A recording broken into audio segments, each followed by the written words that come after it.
So today I'm joined by Andrew Duffy of Zerum. Zerum are a small project management and cost management consultancy based out of primarily Manchester, but with a small office in Leeds. They focus a lot around areas such as anything to do with beds, essentially. So hotels, student accommodation, BTR is the main area they specialise in. What I really liked about this one with Andy is he's just a really grounded individual, and he was very much about, look, people overcomplicate business. Just do the right things, look after people, do things like give people decent bonuses, just understand what they're going through in life and make sure that you're not adding too much to their burden. Just recognise that they are other humans. Other interesting things is that one of Andy's main clients is in effect Gary Neville, the Relentless group, which is really interesting, talking about being part of a community and developing a community and building schemes, whether that be a brand new scheme or redevelopment of an existing building, and bringing it back into use for community. And Andy was really passionate about this and about leaving a legacy for the area that he lives in.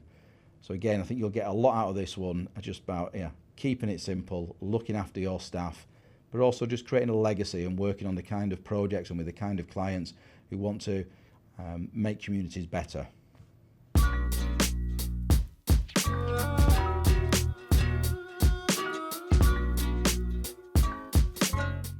Right, next episode of Growing Consultancies. I'm delighted to be joined by Andy Duffy of Zerum. Welcome. Thank you. Thanks for having me. Oh, absolute pleasure, Andy. So, can we start? Can you just tell me about Zerum now, size, headcount, maybe turnover?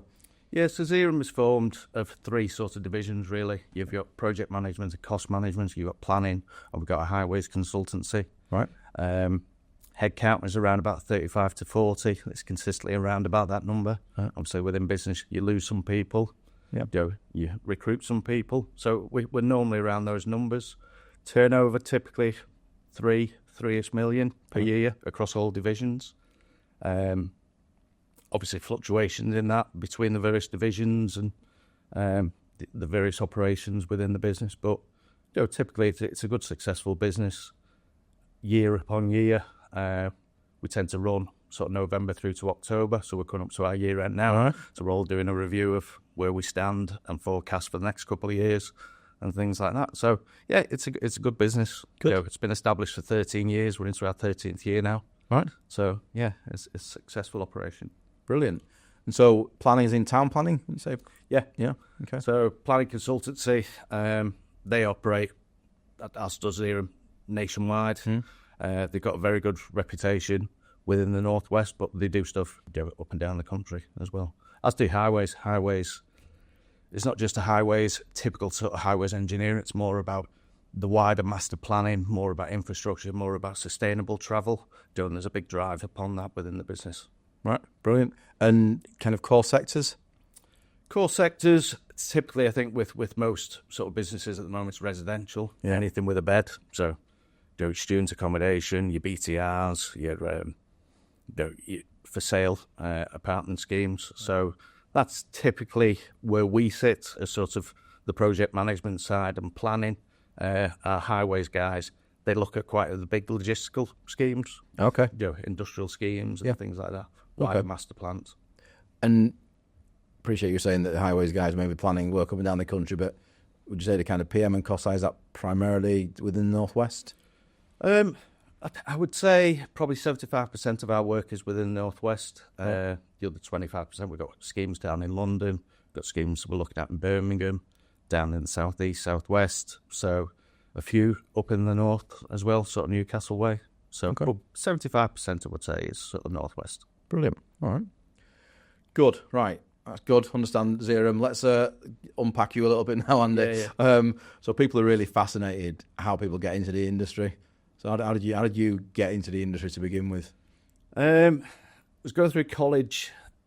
Was heavily sort of linked on maths. Right. A levels. Did a couple of A levels. Maths related. Wanted to do something around that.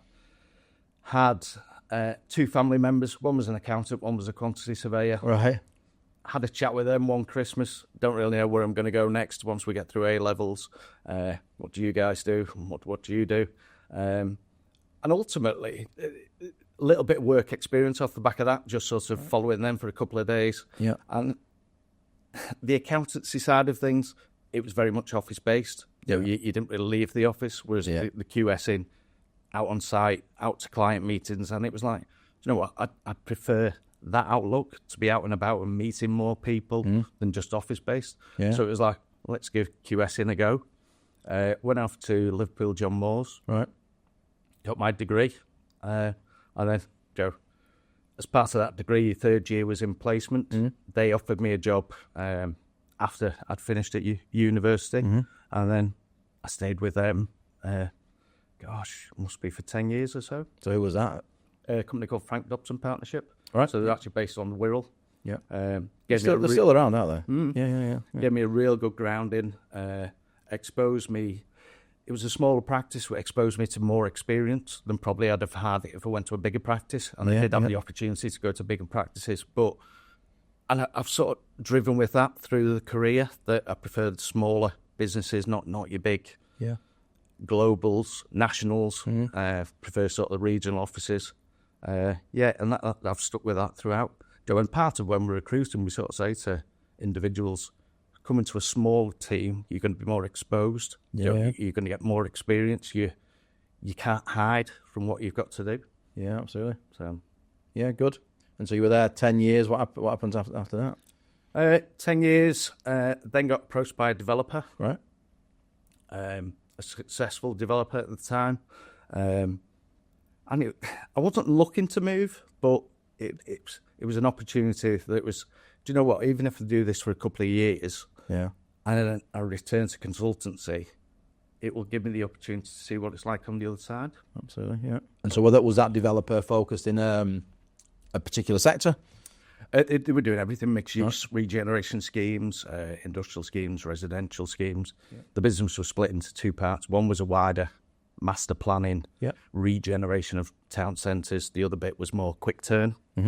We can say quick turn, but it was still 2-3 years sort of for the delivery of those schemes. Right. But the regeneration schemes were 7, 8, 9 years sort of projects. Okay. So in relative terms, they were quicker turn. Yeah. Okay, cool. And how long were you there? Oh, I was there probably about 6 years. Right. Ultimately then returned back to consultancy for a variety of reasons. Went actually back to Frank Dobson Partnership, right. Which I thank them for. It was an easy decision to make. They all sort of said, you're welcome back at any point if you choose. That's what it was.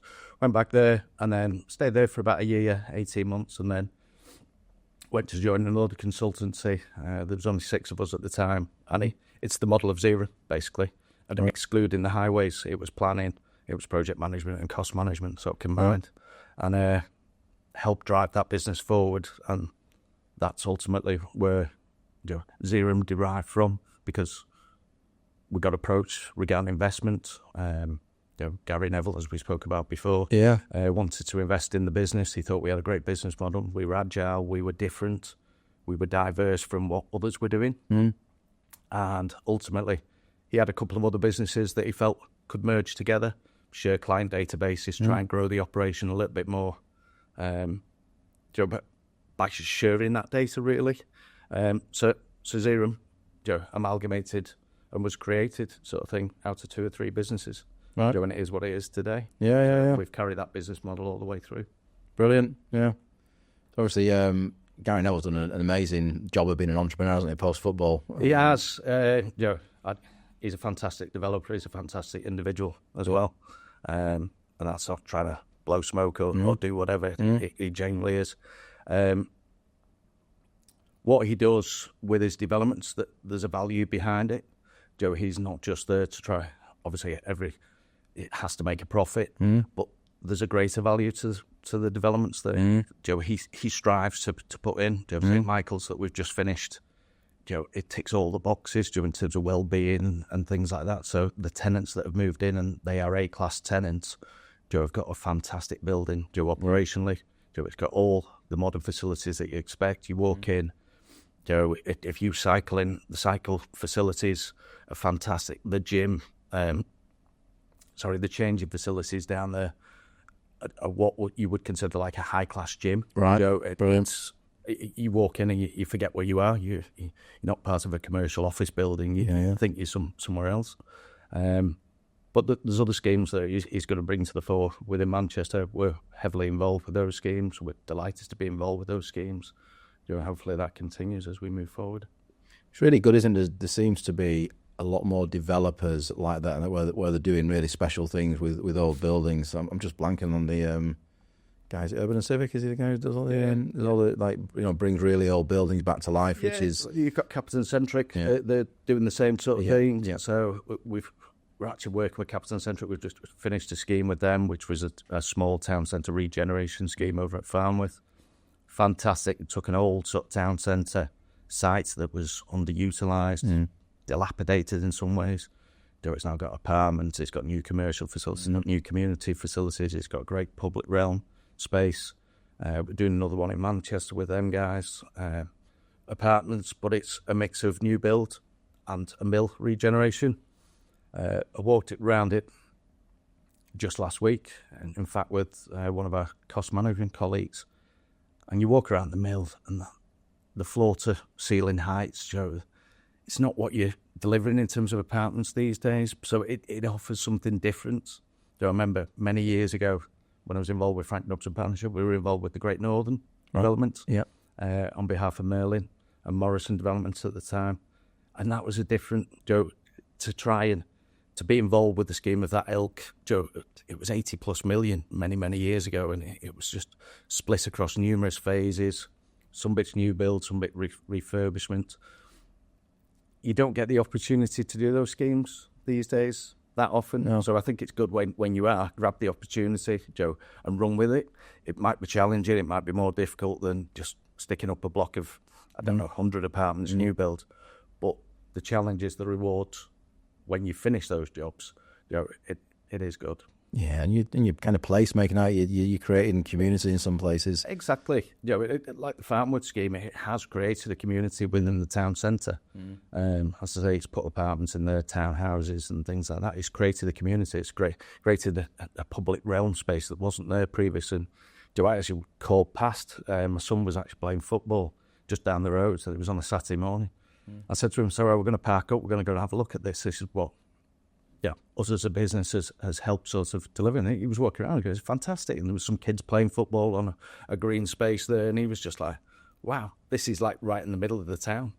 And it's one of the great things in being in construction that you can say, to your son or when you're a granddad or whatever, you can say like, "Blooming heck, look at this, look what I've..." and you can take real pride in it, can't you? Yeah. Fortunately, through the development company I was with, had the opportunity to get involved with a scheme in my own town of Wigan, redoing the shopping centre there and redeveloping a new shopping centre called the Grand Arcade. Had its challenges. Had its challenges personally because people are like, "Oh, you're going to kill the other shopping centre." Right. Life moves on. Yeah. This is what we've got to do. But I drive past that, 4 or 5 times a week. My kids know that I've been involved with it, and they always sort of point at it. "There you go, Dad. That's what you did," sort of thing. Obviously part of a team. You don't do things individually, but it gives you a sense of pride. That the hard work has paid off. And it's a good, successful development. So yeah, absolutely. Look, being able to give back to communities and create proper places for people is a massively rewarding part of construction and being involved in it. Yeah, it is. It's not just the bricks and mortar, should we say? It's that added value as well. I've just come from a meeting now where we're discussing. It's a BTR-S scheme, circa 400 units, so it's not a small scheme. Yeah. 3 blocks, and the focus of the meeting this morning was on the amenity spaces and how we can make them better. Yeah.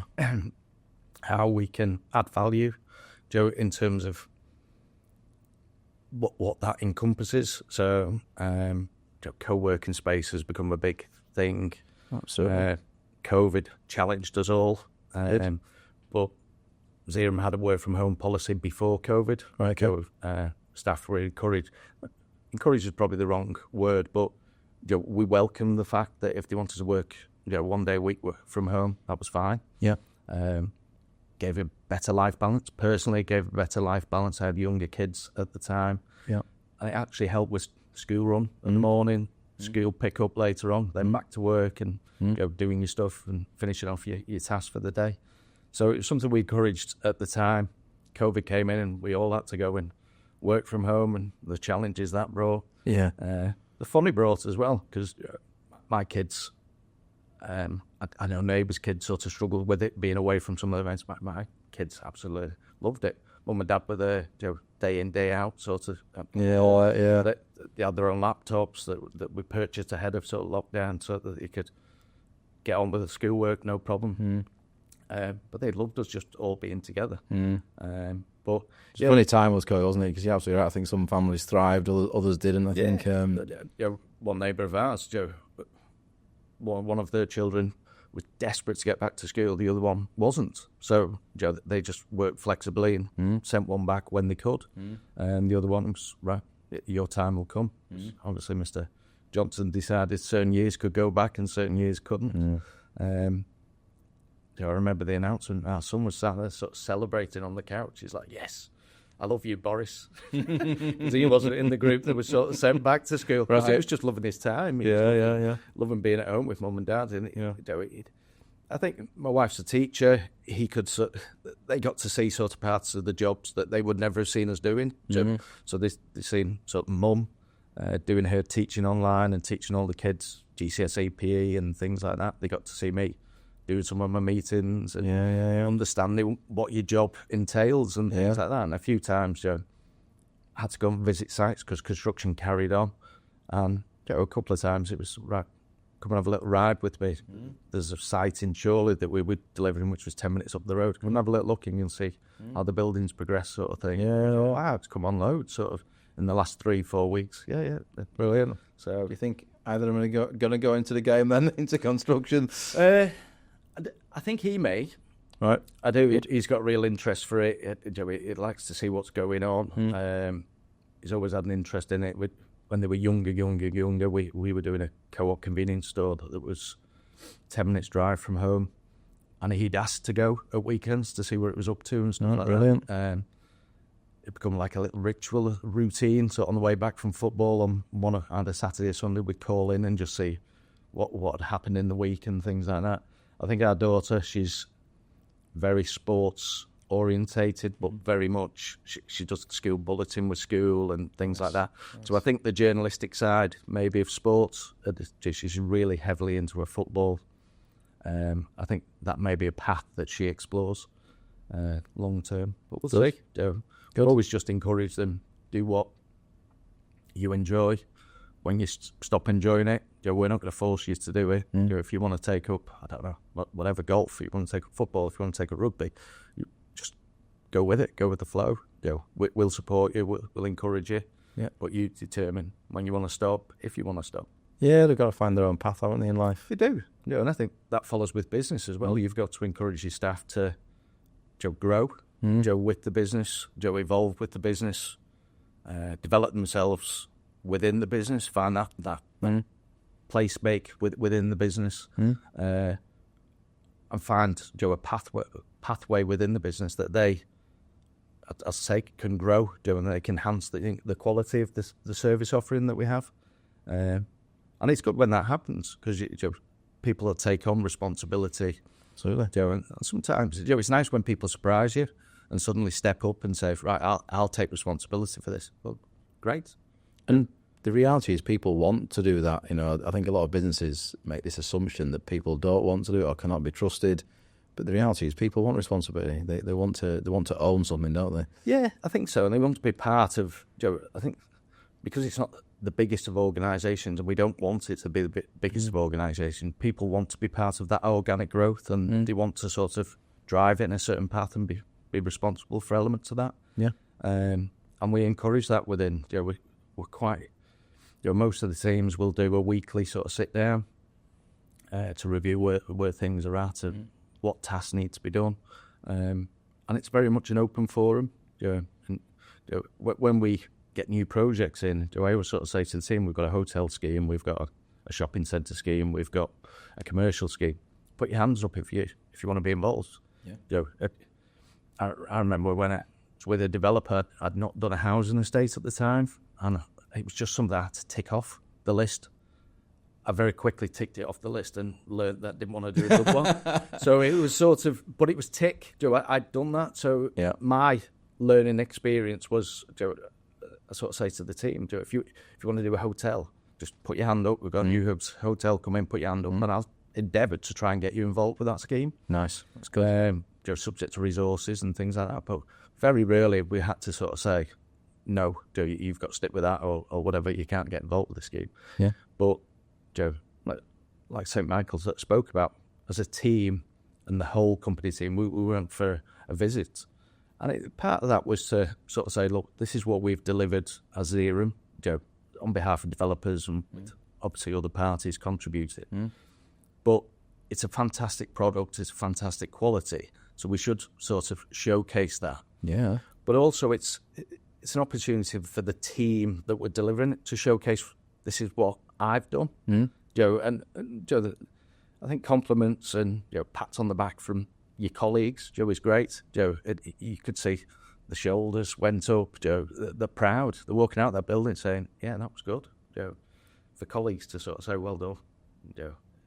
Yeah, spot on, and you're probably right. And I do wonder, even when we think that, Andy, I wonder how often that happens where the team goes to a site you've delivered and look at it, and like you say, the person can puff the chest out of it and say, "Yeah, I've done this." And like, this, well, bloody hell. Tell you about this challenge we had on this bit of it. Yeah. Well, see, that bit looks nice, doesn't it? Bloody hell, that was a nightmare. So in truth, that was say with the PM team and the planning team, but we did one with the planning team probably a year previous where we left the office and walked out to Middlewood Locks, right? Which our planners sort of deliver on behalf of Scarborough Development Group. And again, it was a walk through. It was going to get some lunch.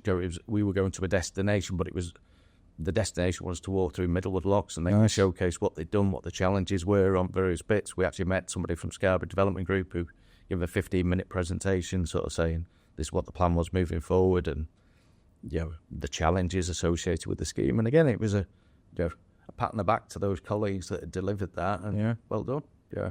And probably great, certainly for if you've got any kind of younger members of the team, just to see this is what we actually deliver. Because the criticism sometimes of consultancy, QSs, PMs, is that you guys never get on bloody site. You don't know what you're talking about. I mean, on the contrary, to be honest, with us, we encourage everyone to go out, base themselves on site for regularly, so that they can see how a building's being put together. Yeah, brilliant. Especially taking younger colleagues, because you can learn it from a textbook, you can learn it from YouTube these days, you can learn it from AI these days.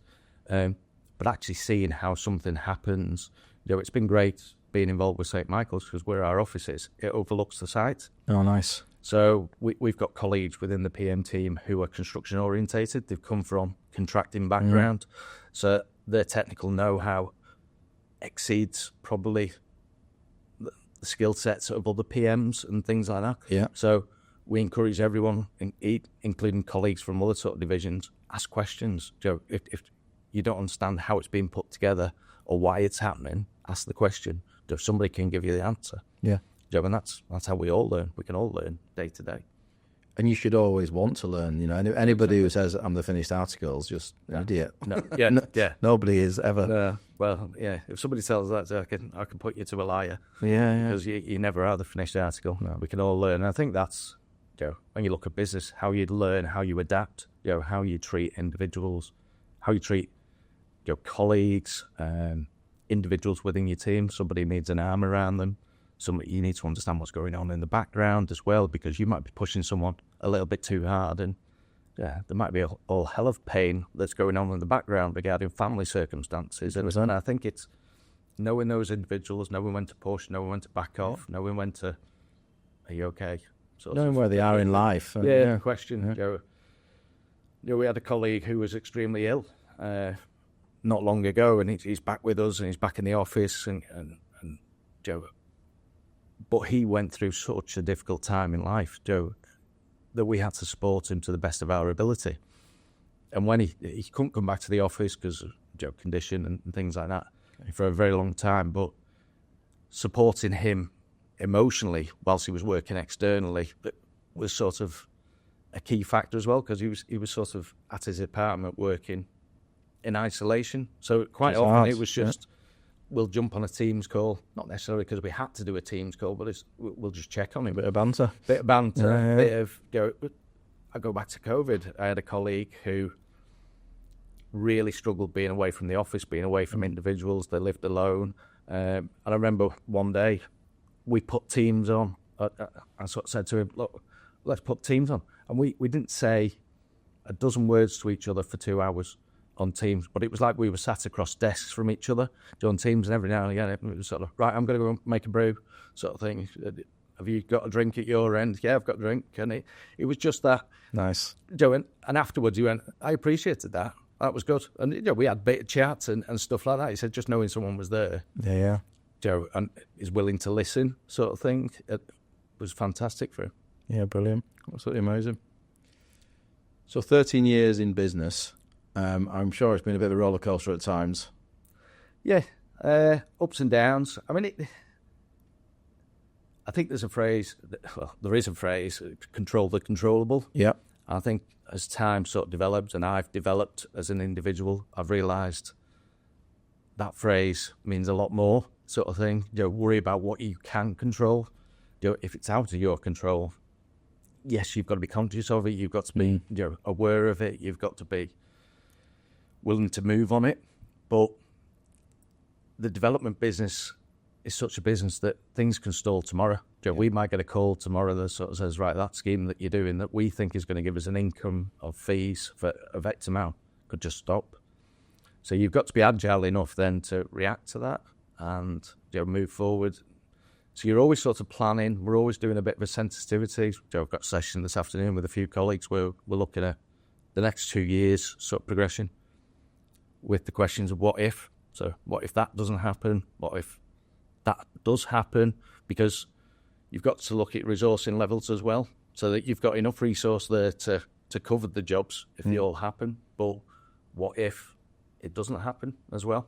And it's a tightrope that sometimes, isn't it? It's a tightrope. It can be. So it's just, it's having that fine balance. We've got a team that work extremely hard and probably work harder than maybe some consultancies. When I look at them, I look from afar and I see sort of headcounts and see what jobs they've got on. And you talk to people on a similar level at other consultancies, and I see what fees they're bringing in their headcounts, and it's sort of, well, we're working a little bit harder than, but individuals get the rewards as well, as they should. Yeah.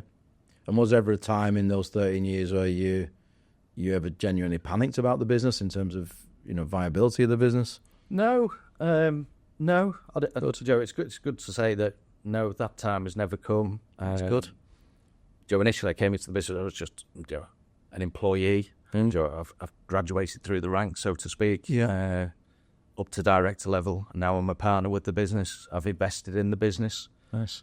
So, personally, I'm invested. Not just financially, but emotionally. Yeah.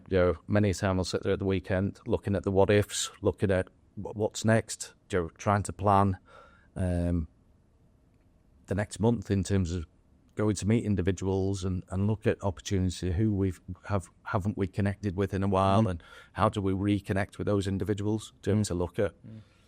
I do think I'm very much a people person.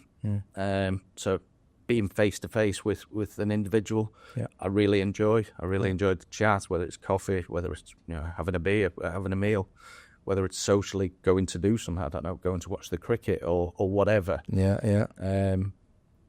But I think to try and get under the skin of that individual and what makes them tick, is a key sort of attribute. And then, I think you can then sort of, how do I best service that client? Knowing circumstances and things like that. I had a client recently who had to not leave the business, but they were taking some extended leave. They had to go out to the country. Right. And I just reached out and sort of said, well, clearly something's going on. You don't have to tell me, but you've opened up that something's happening. You'll still be working, but it won't be. We can't do meetups and we can't do this and things like that. Just shout out if there's anything I can cover that will help you out. And there was a couple of meetings that had to be done in person. one on site. As it was like, fine, just leave it with me. You tell me what needs to be achieved out of this meeting and leave it with me, because clearly logistically you can't do it. So I think it's just caring, isn't it? I love the word care. Empathy to people's situations and backgrounds, and this is life, Joe. It's business, but then there's the home life, Joe, and everyone's got it. Yeah, and it's how we balance everything, and give sort of the right balance for individuals. Well, it's like, they said coming out of COVID that, things like, well, I'd pick any kind of conference, whether it be MIPIM or UK Reef, which is absolutely flying every year in the UK, or wherever it may be, or just people wouldn't socialise as much, full stop, or we wouldn't all, just go for a beer with each other. It's rubbish, isn't it? Because as a species, we're gregarious, we naturally gravitate to other people. We were planning a big MIPIM the year of COVID. We had quite a big contingent going out. We were doing, rather than spending the money on the tickets to go into the event itself, we were... I'm not sure who actually spends money on those tickets. But what we were going to do, we were going to, rather than send a couple of people into the events and into the conference and have people on the periphery, we decided we'd actually get more out of it, coming back to what we sort of said, by hosting a Zerum lunch or lunches during a series, and inviting yourself and inviting, say, 12 other people. And then having 4 or 5 colleagues there to spending 3 or 4 hours with somebody over a lunch, a long lunch, a few drinks and stuff like that. You get to know them so much more than if you were just grabbing a quick beer, having a quick chat, grabbing a business card. I mean, the first MIPIM I came back from, I had business cards, probably a stack like that, and I was trying to work through the contacts, sift through. Because quite often, sometimes you're picking up the business card, but it's like that. I'll be for another day. Sometimes it was like that. It's someone to make contact with, Joe. Yeah.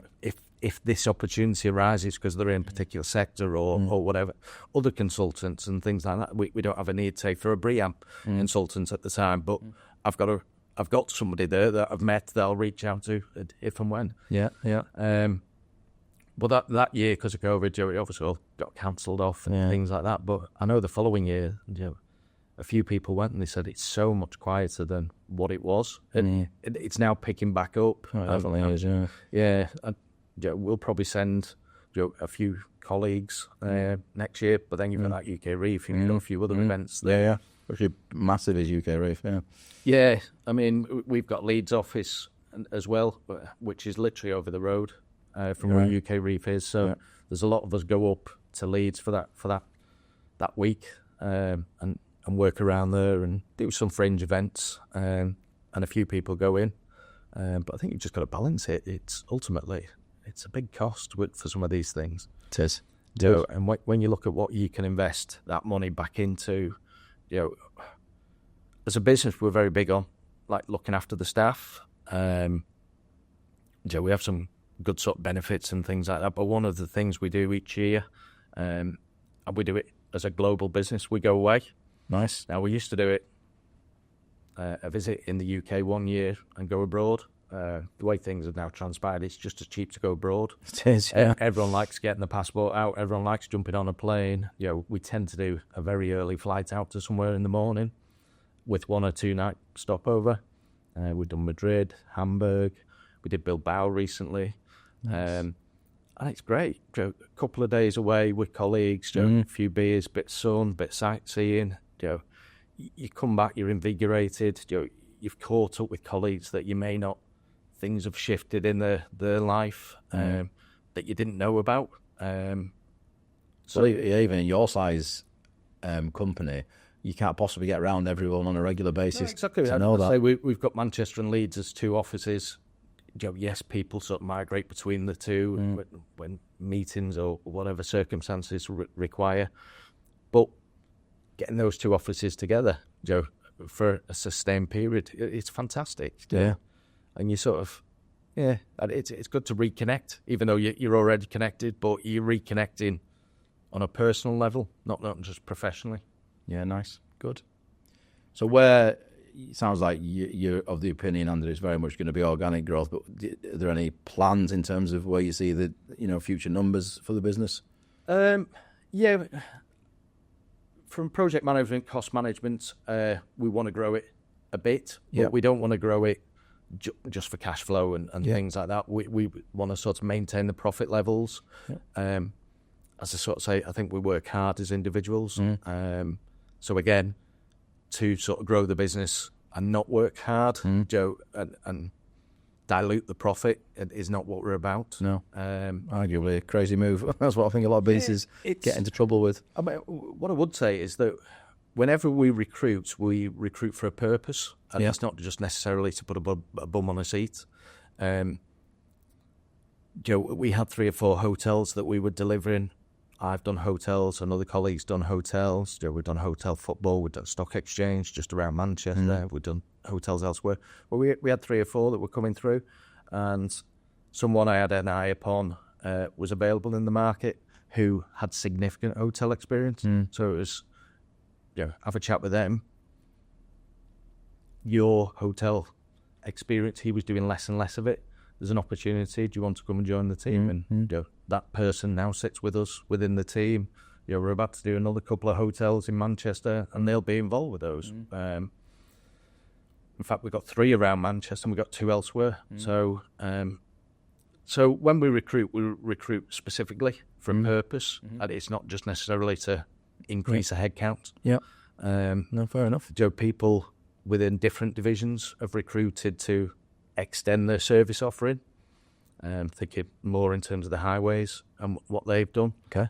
So you've got the sustainable travel, but they've sort of developed their business to give a different offering in terms of assisting with master planning. And the planners as well, they've looked in the past to add, should we add a heritage service? Should we add something else to the service offering? And then recruited around that, to give a different income stream. The plans, we will always recruit, we will always invest, but it's invest with a purpose. Yeah.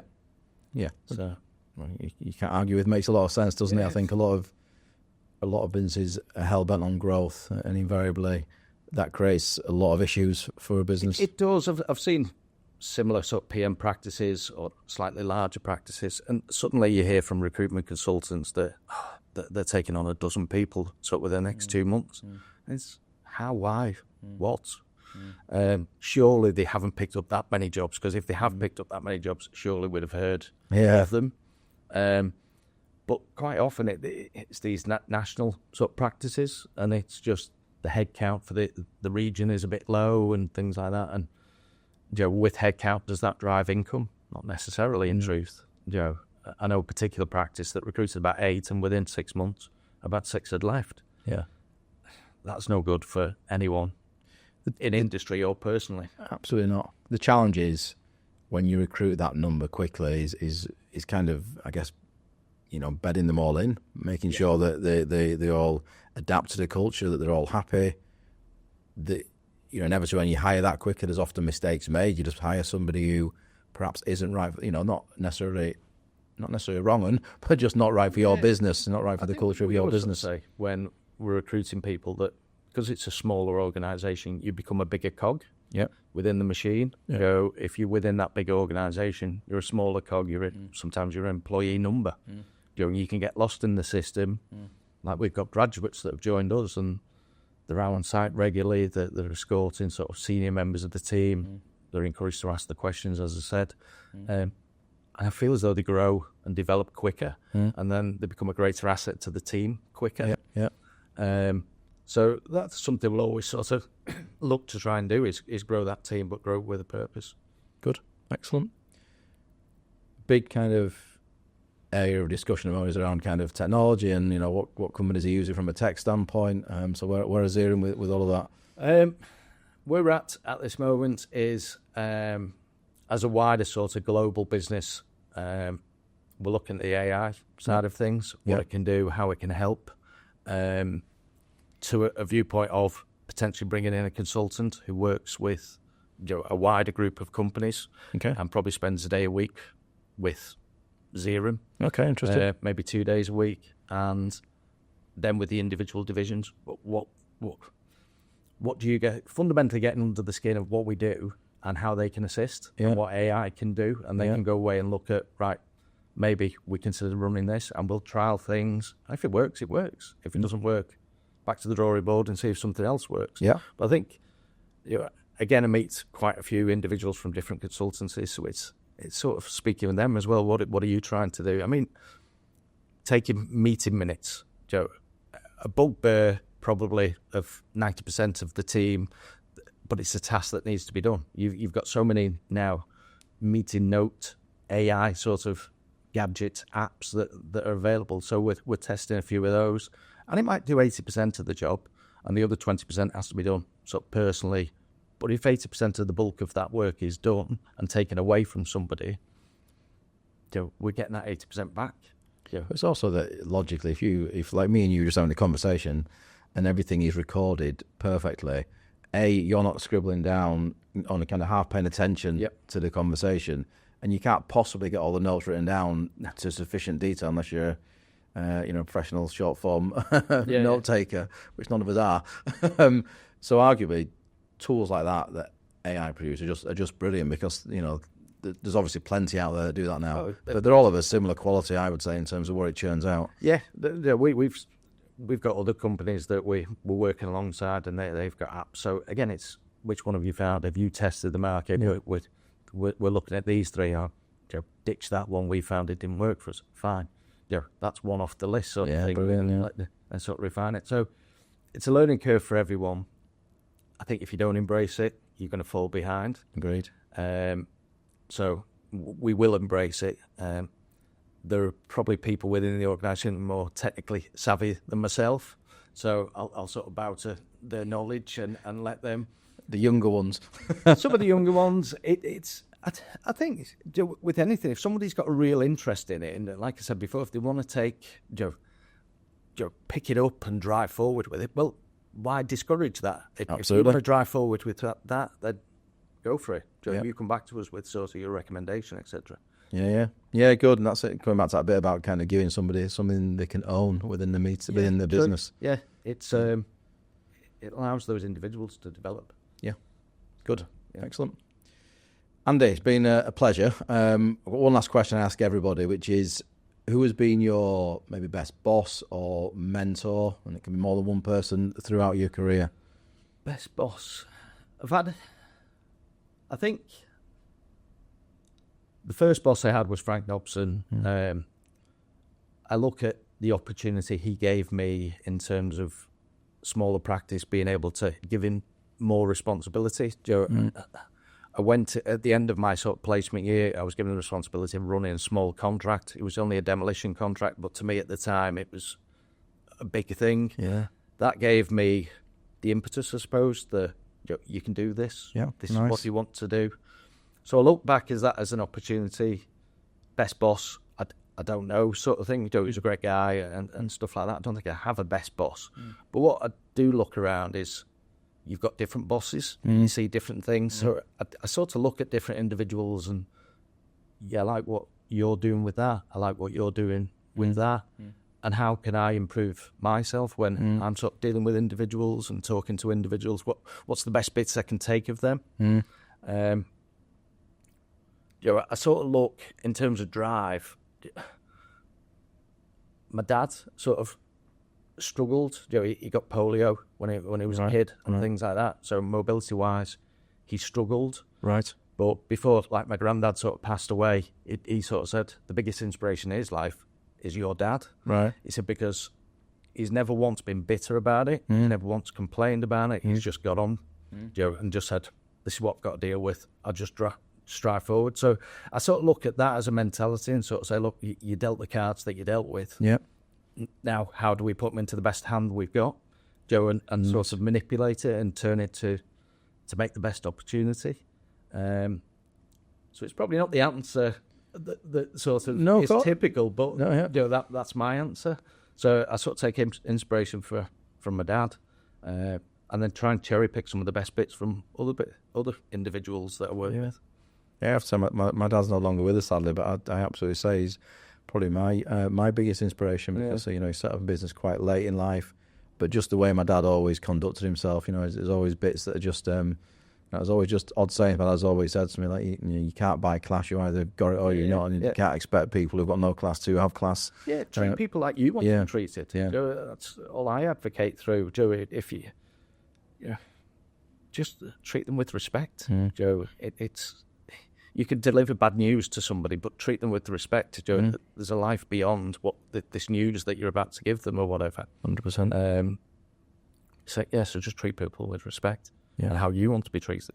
Yeah, wish more people would do that in society. Exactly. We're in a funny place in society at the moment, but I'm sure if we all just treated each other with respect, society would be a lot happier, wouldn't it? Not just on the work front, every aspect of society. Absolutely everything. Everyone, we've just been fed this narrative that we have to distrust or dislike people, and it's sad. If everyone just respected each other, we'd all be a lot happier, wouldn't we? Yeah. Even blues and reds together. Absolutely. Andy, really appreciate you coming on. Oh, no worries. Thanks for having me. No, thank you. Cheers. Cheers. Thank you.